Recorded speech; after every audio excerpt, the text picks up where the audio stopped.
कसबा बीडमधील महादेव मंदिरात प्रचार शुभारंभ करण्यात आला। यावेळी अध्यक्ष एकनाथ पाटील, आकाराम गावडे, दादूमामा कामिरे यांची प्रमुख उपस्थिती होती। यावेळी कसबा बीड ते कुडित्रे रॅली काढण्यात आली। यावेळी बोलताना सुकाणू समितीचे सदस्य बुद्धिराज पाटील यांनी गेल्या 1 महिन्यापासून आपण सुकाणू समितीच्या माध्यमातून बँकेची निवडणूक बिनविरोध करण्यासाठी प्रयत्नशील होतो असं सांगितलं। मात्र कुंभी कारखान्याच्या निवडणुकीत ज्या राजर्षी शाहू आघाडीला एकनाथ पाटील यांनी मोठं पाठबळ दिलं, तेच नेते विरोधी आघाडीच्या वळचणीला जाऊन बसल्यानं निवडणूक बिनविरोध होऊ शकली नाही, असंही पाटील यांनी नमूद केलं।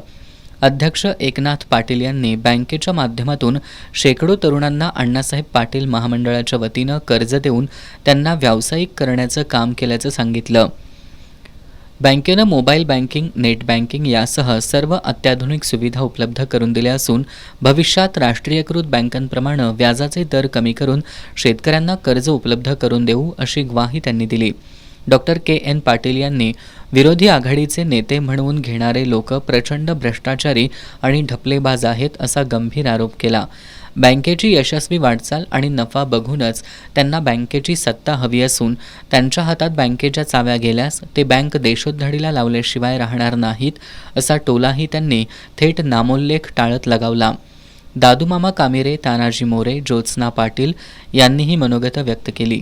यावेळी यशवंत निकम, शामराव गोधडे, सर्जेराव पाटील, सज्जन पाटील, विजय पाटील, आनंदा कासोटे, भगवान पाटील, मोहन पाटील, बाजीराव पाटील, नामदेव पाटील, शिवाजी ढेरे, डॉक्टर इंद्रजित पाटील, प्राध्यापक बाजीराव पाटील, सर्जेराव शिंदे, हंबीरराव पाटील, शशिकांत आडनाईक, प्रकाश पाटील यांच्यासह सभासद मोठ्या संख्येनं उपस्थित होते।